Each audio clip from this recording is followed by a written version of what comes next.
right, Kevin Lee, who you got? Gavin Ward, the racing director for Arrow McLaren, superstar engineer, formerly in Formula One. He's won a championship with Joseph Newgarden over here. We're going to talk about the Arrow options in a moment, but let's just kind of talk about big picture. What are you trying to get done on a day like this, which is still 2 races away from where you're really focused on Indy? We're starting with the basics here. Our priorities is shake down our 500 cars. We put a lot of work into these in the off season. We're trying to take care of them. Kind of step through a pretty basic and simple program, but if we come out of here with a good feel of balance, good feel of where we want to start the month of May prep, and happy drivers, then I think we call it a success. Before we go green, let's walk around the car, kind of start from front to back and just show me the different areas on the car where you have options. What about another 250 pounds of downforce is available? Nathan, come on in front of us, and we'll kind of do this on the fly. So what do you got here on the front wing? On the front wing, we've got there's a whole host of different ways you can set up the front wing of these cars. So you see this main plane extension, as we call it, that black piece of carbon there. That's what we're running there, but you can run that on either side. You can run extra wickers, gurney flaps, which, inboard or outboard, which will add extra aero balance. You can tweak the angle of that wing, and you can play with the angles of the end plates, as we call them, so the bits on the end of the front wing. So there's a whole matrix there of, literally like thousands of ways you could set this thing up, and they all have pros and cons in traffic, in clean air, and what balance you want to run. All right, let's go around. Let's go to the outside of the car so we stay out of everybody's way. So right side of the car, I think right behind the right front wheel, you see some options there underneath the floorboard. That's right. So we have the barge board there, the turning vane at the front of the floor. This year we have an extra option of running an additional barge board there, another inboard option, not on the car right now, as you can see. And then moving back from there, you got the hole on the front of the underwing. There's a wicker there at the back end of that forward arm, and that's this year a change from the rules is that's now an optional part. So you'll see some teams playing with whether they run that or not. You can essentially make that hole bigger or smaller. Yeah, and it unloads or loads up the forward part of the floor. It actually shifts the balance of front and rear downforce rearwards if you take it off. So that's an interesting thing that we have to consider. But it also has a drag offset and downforce offset to it. This wicker on the side here is new this year. That does a couple of different things. Yeah, you'll see those have sprouted up on every car. Mandatory part. They're a safety feature to help reduce the chances of a car taken off in an incident. Pretty benign though, really, for the running of the car. Anything else on the side before we go back to the back and look at the diffuser? That's about everything on the side, yeah.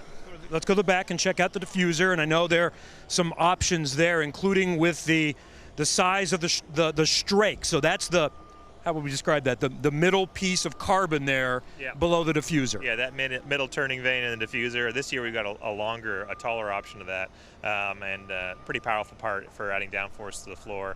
And then we've got different options of the strakes, and then you've got the sidewalls, the outboard part of the diffuser. You've got different options for those as well. You can choose to run.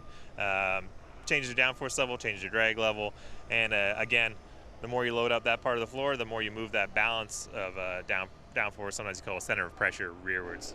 And wing angle. There are more options in the wing angle. Plus, you could see there could be a wicker there. Right now, there is no wicker on this rear wing. That's right. So this year, we also have a different rear wing pillar option, which can allow you to go more nose down on the rear wing element, which you see teams may experiment with to add more downforce. So you can play with the angle of that wing, and then you can add. Right now, we're not running any wickers on the rear wing, but there's multiple options you can add there, and again, it's going to be a downforce drag trade-off here. By the way, I told you this last weekend at Long Beach. On behalf of fans, broadcasters, spotters, thank you for all 4 cars looking very different. Spin around. Let's take a look back here at the NTT data car back there. How different they are. That's awesome that we've got a different look. This is a really cool part of history. McLaren loves to celebrate history. That's it. I mean, this team's got a lot of history, and it's our 60th anniversary year. So, to do something special like this for the fans and frankly for everybody. I mean, I get goosebumps just looking at these cars. They look awesome. Just excited to get them on track. So one more thing about what we're working on is I was talking to some people about maybe what's different from last year to this year. A lot of prep before we get to Fast Friday is on race running. There's been some conversation that, hey, maybe even before we get the extra boost, we might just work on pure speed. Qualifying is maybe more important than it was, say, 5 years ago, and we need to make sure we're starting up front. You agree with that? Well, it's a tricky one because I think, with the added boost you get for Fast Friday, it changes the game a little bit. Yeah. So the truth, you can't really work on qualifying properly till Friday. But I think, you'll see teams doing a combination of clean air running, trying to get data. So one thing, when you're running in traffic, it's hard to use the data to measure how your tests are performing. Too much noise, basically.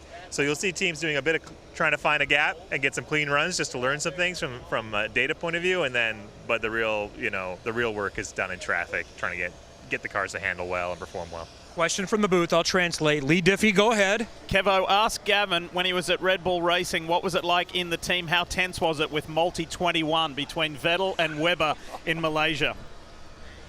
He's asking about Vettel and Webber, Malaysia. Multi-21.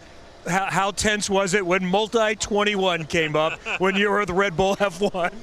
Yeah, that was one of the frostier days I had at the track, for sure. That's racing, that's drivers.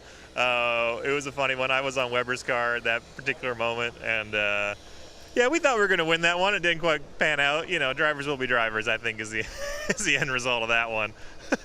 Hi folks, Lee Diffie from NBC Sports here. If you truly enjoyed what you just watched, you can get more news, interviews, and highlights by subscribing to the Motorsports on NBC YouTube page. You can get it all, so go for it.